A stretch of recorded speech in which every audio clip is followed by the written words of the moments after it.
हमारे education system की problem ये है कि हम लोग इसकी मदद से जो जो चीज़ें सीखते हैं उसमें से 10% भी हमारे प्रैक्टिकल लाइफ में किसी काम में नहीं आता है।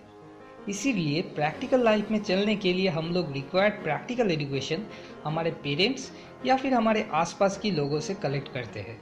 अब इसमें प्रॉब्लम ये है कि अगर हमारे पेरेंट्स वर्ल्ड के टॉप 1% लोगों में से नहीं है तो वो लोग अनकॉन्शियसली हम लोगों को कैसे अमीर बना जा सकता है वो सिखाने की जगह कैसे गरीब बना जाता है वो सिखाते रहते हैं, क्योंकि वो लोग भी बचपन से यही सीखते आते हैं।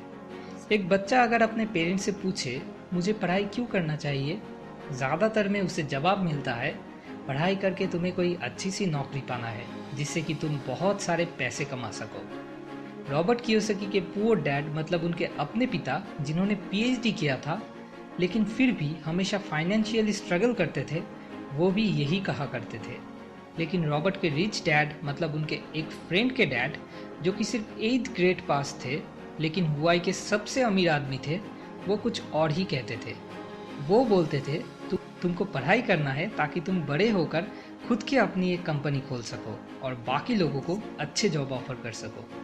पुअर डैड बोलते थे तुम्हें पैसे कमाने के लिए काम करना होगा, जहाँ पर रिच डैड बोलते थे तुमको ऐसा रास्ता ढूंढना है जिससे कि पैसा तुम्हारे लिए काम करे।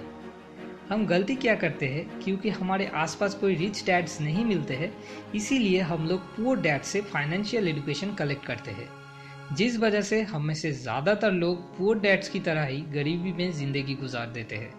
लेकिन अब इंटरनेट कनेक्शन इतना एडवांस होने की वजह से हमें रिच डैड्स को ढूंढने में कोई तकलीफ ही नहीं होना चाहिए। Robert Kiyosaki, Napoleon Hill, Sandeep Maheshwari, ऐसे बहुत सारे रिच डैड्स हैं जिनसे अब हम अगर चाहे तो इंटरनेट के ज़रिए सीख सकते हैं। स्मार्ट आइडिया 1, सही आदमी से सही चीज़ सीखना।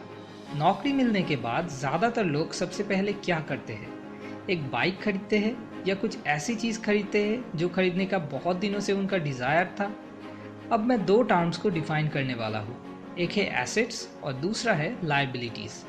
एसेट्स मतलब वो सारी चीज़ें जो हमारे पॉकेट में पैसा ले आता है, जैसे कि किराए पे दिया हुआ कोई घर या फिर कोई बिजनेस या कोई भी चीज़ जिससे हमें कुछ रेगुलर इनकम होता है। और दूसरी तरफ है लायबिलिटीज़, जो हमारे पॉकेट से पैसे को बाहर ले जाता है, जैसे कि बाइक, हफ्ते में 4 दिन पेट्रोल भरना पड़ता है, या कोई भी एक्सपेंसिव मोबाइल जिसकी कोई ज़रूरत नहीं है, कुछ साल या कुछ महीने बाद जो पूरी तरह से ख़राब होने वाली है। इन सब चीज़ों को लायबिलिटीज़ कहते हैं और यही सब चीज़ें अमीर बनने में रुकावट है। तो क्या हमें कोई भी बाइक या कोई भी एक्सपेंसिव मोबाइल यूज़ करना नहीं चाहिए? नहीं, ये गलत बात है। सिर्फ हमें ये ध्यान में रखना है कि हमारे इनकम की मैक्सिमम परसेंटेज एसेट्स में इन्वेस्ट हो और मिनिमम परसेंटेज लायबिलिटीज़ के पीछे खर्च हो।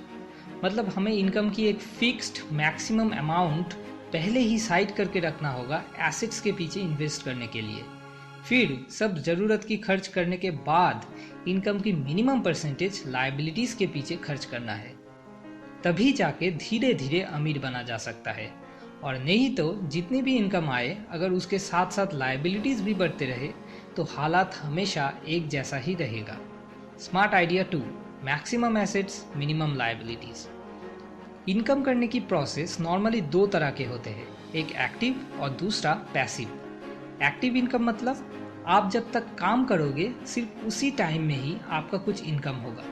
मतलब जैसे कि कोई दुकान, जब तक दुकान खुला रहेगा और आप दुकान में बैठ के चीज़ें बेचोगे तब तक ही आपका इनकम हो रहा होगा।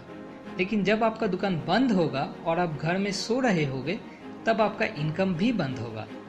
दूसरी तरफ है पैसिव इनकम, मतलब जहाँ पर आप जब कोई काम नहीं भी कर रहे हो तभी भी ऑल द टाइम आपका इनकम हो रहा होगा। जैसे कि मेरा ये छोटा सा यूट्यूब चैनल, मैं जब घर में सो रहा हूँ तब भी मेरे चैनल पे व्यूअर्स मेरे वीडियोस देख रहे हैं और उसी से ऑल टाइम मुझे इनकम हो रहा है। अगर आप सिर्फ एक्टिव इनकम के लिए काम करते हो तो आप पैसों के लिए काम कर रहे हो, जो पुअर डैड्स करते हैं। मगर आप अगर पैसिव इनकम के लिए काम करो तो तब पैसा आपके लिए काम करेगी, जो रिच डैड्स करते हैं। क्योंकि अगर आपका सिर्फ तभी इनकम होता है जब आप एक्टिवली काम करते हो तो फिर इस शॉर्ट लाइफ स्पैन में आपके रिच होने के चांसेस बहुत ही कम है। स्मार्ट आइडिया 3, पैसिव इनकम्स में इन्वेस्ट करना। ये 3 स्मार्ट आइडियाज़ मुझे रॉबर्ट कियोसाकी की book rich dad poor dad से मिला है। अगले वेडनेसडे फिर लौट आऊँगा नया एक यूजफुल टॉपिक लेके। ऐसे और भी वीडियोस पाने के लिए और कनेक्टेड रहने के लिए सब्सक्राइब बटन पर क्लिक करना ना भूलें। शुक्रिया।